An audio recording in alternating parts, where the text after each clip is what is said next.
ஒரு காலத்துல மது சமூக அவமானமாக பார்க்கப்பட்டது. நான் மருத்துவமனையில் மருத்துவம் பார்க்கும்போது கணவனும் மனைவியமா மருத்துவர் பார்க்க வருவாங்க. அவர் சொல்லுவார், எனக்கு கால் முட்டு வலி, கை கால் வலின்னு சொல்லுவார். நான் மருந்து கொடுப்பேன், எழுதி வாங்கி கொண்டு 2 பேரும் போயிடுவாங்க. போனவொடனே அவர் மட்டும் டொக்கு டொக்குன்னு தட்டிட்டு திரும்ப வருவார். சார், அவ இருந்தா கூட அதனால நான் சொல்லலை, நான் அப்பப்ப லைட்டா சாப்பிட்ற பழக்கம் உண்டு அப்படிம்பாரு. ஏன்னா அவருக்கு பயம், தன் மனைவிக்கு தெரியக்கூடாது, தன்னுடைய குடும்பத்திற்கு சமூகத்திற்கு தெரிந்தால் ஒரு பெரிய அவமானமாக இருக்கும்னு நினைச்சு அவர் சொன்னார். ஆனா இன்னைக்கு நிலைமை மாறி போச்சு. மனைவி சொல்றாங்க, அவர் லைட்டா தாங்க குடிப்பாரு, அதுவும் ஃபாரின் சரக்கு தான் குடிப்பாரு. அப்புறம் டாக்டர்ஸ்லாம் சொல்லியிருக்காங்க, லைட்டா கொஞ்சமா சாப்பிட்டா உடலுக்கு நல்லதாமே அப்படின்னு கூகுள்ல கூட போட்டிருந்தான் அப்படின்னு சொல்லி இவங்க கேட்பாங்க. நண்பர்களே, ஒரு விஷயம் நன்றாக தெரிந்து கொள்ளுங்கள், எந்த ஒரு மதுவும் எள்ளளவும் நல்லது கிடையாது. புகையில் இருக்கக்கூடிய நிக்கோட்டின் பத்தி நமக்கு எல்லாம் தெரியும். இந்த புகையின் நிக்கோட்டின் நேரடியாக நுரையீரல் புற்றை தரக்கூடியது. அது நேரடியாக நுரையீரல் புற்றை தரக்கூடியது என்பதை அறிவதற்கு 60 ஆண்டுகள் பிடிச்சது. 1870 1930 வரைக்கும் தொடர்ந்து புற்றுநோயாளிகள் கூட்டம் இங்கிலாந்தில் கூடிக்கொண்டே போச்சு. அதை விவாதிப்பதற்காக பெரிய மருத்துவர்கள் கூட்டம் இங்கிலாந்து அரசு நடத்துறாங்க. அத்தனை மருத்துவர்களும் பட்டியிடுறாங்க. எதனால இந்த மாதிரி புற்று வந்ததுன்னு கேட்டா அத்தனை மருத்துவரும் சொல்றாங்க, நிமோனியா கூடி போச்சுங்க, காச நோயோட கண்ட்ரோல் சரியா இல்ல, இந்த சிம்னியிலிருந்து வரக்கூடிய கதிர்கள்னால வருது, இப்படி பல பிரச்சனைகள் சொல்றாங்க. ஒருத்தர் கூட புகையினால் புற்று வரும்னு சொல்லல. வந்தவர்கள் எல்லாரும் ஐரோப்பாவில் உள்ள மிகப்பெரிய மருத்துவர்கள். ஏன்னா அந்த போட்டோ கூகுள்ல இருக்கு, அந்த விவாதம் நடந்த போட்டோ. அந்த போட்டோல அத்தனை அதிகாரிகளும் அத்தனை மருத்துவர்களும் கையில ஒரு தம்மோட தான் பேசிட்டு இருக்காங்க. ஏன்னா யாருக்குமே இது ஒரு இவ்வளவு பெரிய நோயை உருவாக்கும் என்ற புரிதலே இல்லை, யோசனையே இல்லை. அதுக்கப்புறம் ஒரு மருத்துவ மாணவன் கண்டுபிடிச்சான், புகையிலை பயன்படுத்தி கொண்டிருக்கக்கூடிய மக்களுக்கு இந்த புற்றுநோய் வருதுன்னு சொன்னாங்க.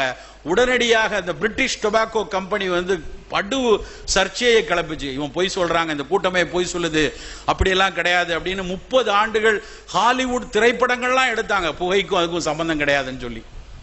ஆனால் இன்றைக்கு நிலைமை என்னன்னா, ஒரு புகையில 220 விதமான புற்றுக்காரணிகள் இருக்குதுன்னு இன்னைக்கு நவீன அறிவியல் ப்ரூவ் பண்ணிருச்சு. அதே மாதிரி பிளாஸ்டிக்கை எரிச்சா வரக்கூடிய டயாக்சின் நேரடியான புற்றுக்காரணின்னு எல்லாருக்கும் தெரியும்.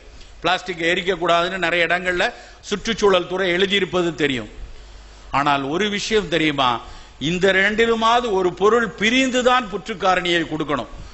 புகையிலிருந்து நிக்கோட்டின் போய் புற்றுக்காரணி வரணும், பிளாஸ்டிக்ல இருந்து டயாக்சின் போய் புற்றுக்காரணி வரணும். மதுவில் இருக்கக்கூடிய எத்தனால் நேரடியான புற்றுநோய் காரணி. யாரும் இதுவரைக்கும் சொல்ல மாட்டேங்கிறாங்க நேரடியான புற்றுநோய் காரணி. அந்த குரூப் 1, குரூப் 2, குரூப் பி கிராசினோஜன் சொல்லி உலக சுகாதார நிறுவனம் எழுதியிருக்கு. அதுல எத்தனால் நேரடியான புற்றுக்காரணி. ஒருவேளை ஒரு மாரடைப்பு வந்துருச்சு அப்படின்னா ஒரு 2 லட்சம் ரூபாய் செலவு பண்ணா ஒரு ஸ்டென்ட் வச்சோ இல்லைன்னா ஒரு பைபாஸ் சர்ஜரி பண்ணி அடுத்த 15 வருஷம் நம்ம வாழ்ந்துட முடியும். ஆனா மது அருந்தி ஒருவேளை ஈரலில் நமக்கு சிரோசிஸ் ஆஃப் லிவரோ இல்ல ஹெப்படோ செல்லுலார் கார்சினோமா வந்துருச்சுன்னா 48 லட்சம் ரூபாய் செலவழிச்சோம்னா உயிர் வாழலாம். அதுவும் எப்படி? ஒரு கெடாவர்ல இருந்து, ஒரு பிணத்திலிருந்து அவருடைய பயன்பட்டு கொண்டிருக்கிற ஈரலை அந்த கெடாவருக்கு சொந்தக்காரர் கொடுக்கணும். ஈரலை அதை வைத்திருந்தால் முடியும். இல்லைன்னா உங்க சொந்த அண்ணன் தம்பி தன்னிட்ட பயன்பட்டு இருக்க ஈரல்ல கொஞ்சம் பிட்டு கொடுக்கணும். அவன் இட்லியவே பிட்டு தருவாங்களான்னு தெரியாது, தான் ஈரலை பிட்டு உனக்கு நீ வச்சுக்கோ உயிர் வாழ்னு யார் தருவான்னு யோசிச்சு பாருங்க. அவ்வளவு கொடூரமானது மது. நான் ஒரு முறை கல்லூரியில் இப்படி பேசிட்டு இருக்கும்போது, சார் நீங்க பீஸா வேண்டாம், பர்கர் வேண்டாம் அதெல்லாம் சொல்லிட்டு கடைசியா சிறுதானியங்கள் சாப்பிடுங்க, கம்பு சாப்பிடுங்க, சோளம் சாப்பிடுங்க எல்லாம் சொன்னீங்க. அதே மாதிரி நீங்க இந்த மது எல்லாம் வேண்டாம், ஆல்கஹால் வேண்டாம்னு சொன்ன உடனே நாங்களும் இந்த விஸ்கி பிராந்தில இருந்தெல்லாம் போயிடுறோம். உள்ளூர்லயே கொஞ்சமா கள்ளு காய்ச்சி கொஞ்சமா நாட்டு சரக்கு வச்சுக்கிட்டா அப்படின்னு சொல்லி கேட்டான். நான் அவனை பார்த்து சொன்னேன், டே அன்னைக்கு கல் இருந்திய சமூகம் அதிகமான் சாப்பிட்டாங்க, ஔவையார் சாப்பிட்டாங்கன்னு படிச்சோம்னா அந்த சமூகம் ஒரு காதல் பண்ணணும்னா ஒரு நடுகல்ல தூக்கி இப்படி நிக்கணும். இல்லைன்னா ஒரு காதல் பண்ணணும்னா 2 வளர்ந்த மாடுகளை போய் பிடிச்சி ஆட்டி நிறுத்தணும். இன்னைக்கு நீ காதல் பண்ணணும்னா அதிகபட்சம் எவனோ அனுப்பின SMS ஃபார்வர்ட் பண்ணிட்டு தானே பண்ற. இன்னைக்கு பெரு இளைஞர்கள், பல்வேறு இளைஞர்களுக்கு ரொம்ப வலிமையா இருக்கிற 2 விஷயம், பெருவரலும் ஆள்காட்டி வரலும் தான். அது இப்படி அப்படி இப்படி இப்படி இந்த ஒரு வலுவற்ற ஒரு சமூகத்துல எந்த ஒரு கள்ளா இருக்கட்டும், சாராயமா இருக்கட்டும், அத்தனையும் கேடுதான். ஒரு 6% எத்தனால் இருக்கு, 10% எத்தனால் இருக்குன்னா உங்க வீட்டுல 10 மாதம் கழிச்சு சங்கு. 40% ஆல்கஹால் இருந்தா 4 மாசத்துல சங்கு. அவ்வளவுதான், சங்கு உறுதி. எந்த காரணம் கொண்டும் மதுவை ஏற்றுக்கொள்ளாதீர்கள். அதை வணிகத்திற்காக 120 கோடி மக்களும் ஒரு சாம்பார், ரசம், ஷாம்பைன், வைன்னு கொண்டு வரணும், ஒரு ஆர்டரை மாத்தணுங்கிறதுக்காக பெருநிறுவனங்கள் திட்டமிட்டு மதுவை நம் கலாச்சாரத்திற்குள் நுழைகிறார்கள். தயவு செய்து மதுவை எந்த காரணம் கொண்டும் ஏற்றுக்கொள்ளாதீர்கள். நமக்கு முன்னால் இருக்கக்கூடிய சவால்கள், உணவு சவால்கள் ஏராளமான ஒரு விஷயம். கடைசியாக அடையாறு புற்றுநோய் மருத்துவமனையில் என்னை உலுக்கிய ஒரு சொற்றொடரை சொல்லிவிட்டு விடைபெற விரும்புகிறேன். அந்த புற்றுநோய் மருத்துவமனையில ஒரு கருத்தரங்கு நடந்துச்சு. இதே மாதிரியான கூட்டம், நானும் கலந்திருந்தேன். பெருவாரியாக மருத்துவர்கள், கொஞ்சம் செவிலியர்கள், கொஞ்சம் புற்றுநோய்க்கான சிகிச்சை எடுத்து மீண்டவர்கள், எடுத்துக் கொண்டிருப்பவர்கள், பெருங்கூட்டம். அந்த கூட்டத்தில் ஒரு பேராசிரியர், ஒரு அம்மா வந்து பேசுறாங்க. அவங்க சொன்ன விஷயம் இதுதான், நல்லா கவனிச்சுக்கோங்க. அவர்களை எல்லாம் பார்த்து சொன்னாங்க, நீங்களாம் நிறைய பேர் 45-50 வயதை ஒட்டிய நண்பர்கள் இருப்பீங்க அப்படின்னு. அவர்கள் பேசிவிட்டு அடுத்த தரவுகளுக்கு போயிட்டாங்க. ஆனால் அது என்னை விட்டு அகலவே மாட்டேங்குது. நான் போகக்கூடிய அத்தனை கூட்டங்களிலும் அதை பேசிவிட்டு தான் வருகிறேன். அவர்கள் சொன்னது இதுதான், இங்க இருக்கக்கூடிய இந்த ஒரு தலைமுறை தான் தன் அடுத்த தலைமுறையின் மரணத்தை அருகில் இருந்து பார்க்க போகிறது.